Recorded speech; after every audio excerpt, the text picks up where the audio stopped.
লালবাগ কেল্লার ওই পাশের ভবনে শুয়ে আছেন পরিবিবি। শায়েস্তা খান চেয়েছিলেন এই লালবাগ কেল্লার কাজ সমাপ্ত করতে, কিন্তু তার একমাত্র প্রিয় কন্যা যখন পরিবিবি মারা যান, তখন তিনি এই লালবাগ কেল্লাকে অভিহিত করেছিলেন অপয়া ভবন হিসাবে। ফলাফলে তিনি এই ভবন ছেড়ে এখান থেকে তিনি চলে যান। লালবাগ কেল্লা ইতিহাসের একটি অসম্পূর্ণ ভবন।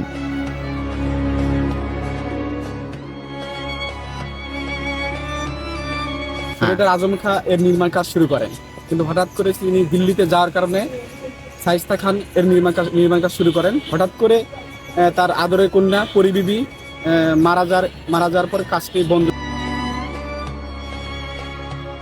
প্রিয় কন্যার মৃত্যু মেনে নিতে পারেননি বাবা শায়েস্তা খান। ফলাফল এই শহর ছেড়ে চলে যান তিনি। ভারতের ইতিহাসে অনন্য একটি নাম নূরজাহান, তার একমাত্র নাতনি পরিবিবি এখানে শুয়ে রয়েছে। শায়েস্তা খানের একমাত্র মেয়ে সম্রাজ্ঞী নূরজাহানের একমাত্র নাতনি ছিলেন পরিবিবি। এটি হাম্মামখানা। শায়েস্তা খান তার কন্যা পরিবিবির জন্য এই হাম্মামখানা নির্মাণ করেছিলেন, যা মূলত গোসলখানা হিসাবে পরিচিত।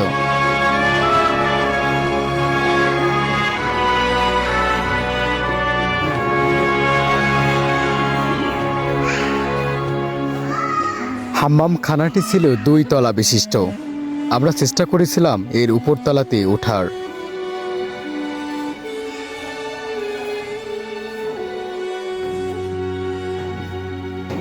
এই হাম্মামখানার ছাদে উঠে হয়তো শায়েস্তা খানের কন্যা পরিবিবি সময় পার করতেন। হাম্মামখানার সড়ক ধরে সামনে রয়েছে বিশাল একটি পুকুর। মূলত বুড়িগঙ্গা নদীকে কেন্দ্র করেই এখানে এই ভবন নির্মাণ করা হয়েছিল, কিন্তু পরবর্তীতে ঢাকার পানির স্তর নেমে গেলে এই পুকুরটিতে আর কোনো পানি নেই। লালবাগ কেল্লা ঘুরেছি, কিন্তু আগ্রহের কেন্দ্রবিন্দুতে ছিল পরিবিবি।